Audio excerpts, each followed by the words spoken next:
Radhe Radhe friends. ओम गम गणपते नमः। ओम नमो भगवते वासुदेवाय। अहोई अष्टमी में करें इस कुंड में स्नान, संतान प्राप्ति की कामना होगी पूरी। अहोई अष्टमी का व्रत 5 नवंबर रविवार के दिन रखा जाएगा। ऐसा कहा जाता है कि अहोई अष्टमी के दिन यदि ऐसे दंपत्ति राधा कुंड में स्नान करें तो उन्हें पुत्र रत्न की प्राप्ति होती है। अहोई अष्टमी का व्रत दिन रविवार को रखा जाएगा। जो लोग निसंतान हैं और एक यशस्वी संतान की कामना कर रखते हैं उनके लिए ये दिन बहुत खास है। इस दिन रवि पुष्य योग बन रहा है। इस योग में संतान की दीर्घायु के लिए रखा गया व्रत विशेष रूप से फलदायी माना जाता है। अहोई अष्टमी में करें इस कुंड में स्नान। अहोई अष्टमी के दिन यदि ऐसे दंपत्ति राधा कुंड में स्नान करें तो उन्हें पुत्र रत्न की प्राप्ति होती है। राधा कुंड मथुरा नगरी से लगभग 26 किलोमीटर दूर गोवर्धन परिक्रमा के दौरान पड़ता है। हर वर्ष अहोई अष्टमी के दिन यहाँ पर शाही स्नान का आयोजन किया जाता है। राधा कुंड मथुरा नगरी से करीब 26 किलोमीटर दूर गोवर्धन परिक्रमा के दौरान पड़ता है। इस रात्रि में अगर पति और पत्नी संतान प्राप्ति की कामना के साथ इस राधा कुंड में डुबकी लगाएं और अहोई अष्टमी का निर्जल व्रत रखें तो उनके घर में जल्दी ही किलकारियां गूंजती हैं। इसके अलावा जिन दंपत्ति को यहाँ स्नान के बाद संतान प्राप्ति हो जाती है वे भी इस दिन अपनी संतान के साथ यहाँ राधा रानी की शरण में हाजिरी लगाने आते हैं और इस कुंड में स्नान करते हैं। ऐसा भी माना जाता है कि राधा कुंड में अहोई अष्टमी के दिन स्नान की ये परंपरा द्वापर युग से चली आ रही है। अहोई अष्टमी के दिन हुई थी राधा कुंड की स्थापना। राधा कुंड की स्थापना द्वापर युग में अहोई अष्टमी के दिन ही हुई थी। भगवान श्री कृष्ण ने इस कुंड में रात करीब 12 बजे स्नान किया था, इसलिए आज भी यहाँ अहोई अष्टमी की मध्य रात्रि में ही विशेष स्नान होता है।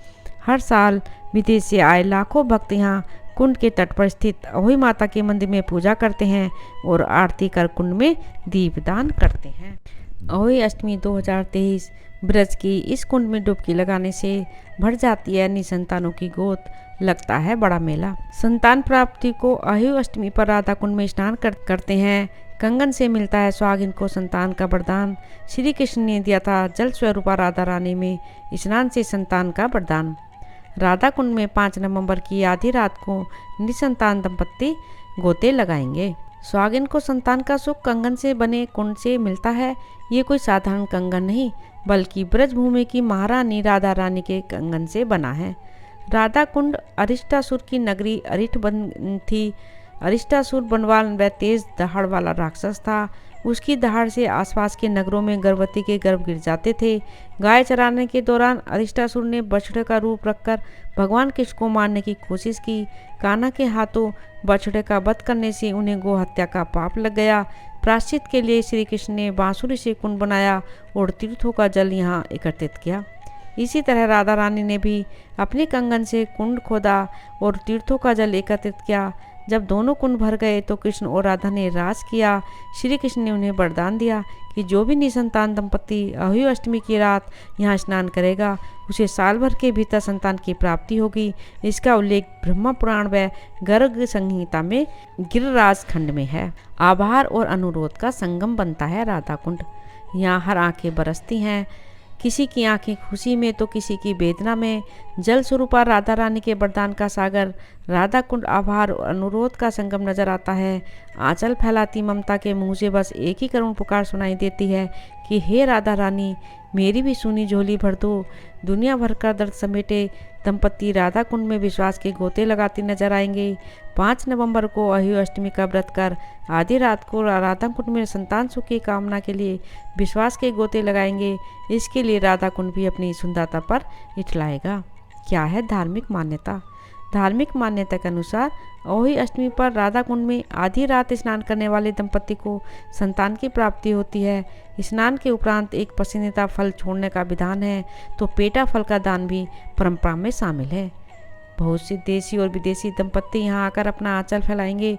वहीं संतान की सुख प्राप्त करने वाले दंपत्ति इस रात राधा रानी का आभार जताने के लिए भी स्नान करेंगे।